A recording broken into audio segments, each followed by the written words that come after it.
Go。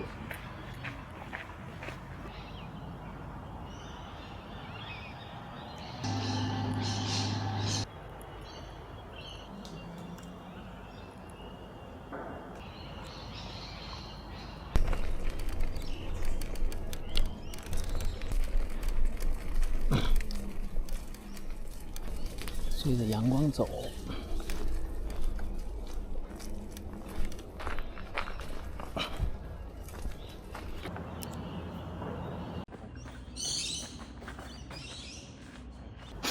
好，我稍微站远一点，看看效果怎么样。这是一个商务定焦，商务定焦的优点呢，就是它这个成像效果应该会要比我们的这种变焦镜头好。缺点就是说它因为它几离是固定的，所以我们必须用人去调整几离。相机是一个定位的，我用遥控器来控制这个开关的启动。那夕阳马上就下去了，现在我正好是面对夕阳的位置，这边森林公园，小朋友经常在这边，他们可以bush walking， 家人带着小孩。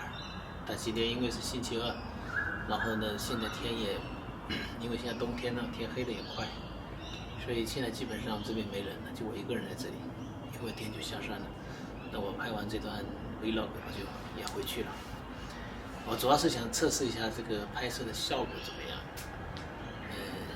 因为要尝试各种方式来拍摄，这样子我们会更多的了解相机，也更多的了解摄影的一些知识，包括调整各种参数啊，各方面的。讲了一些有用没用的，大家听着玩呗啊。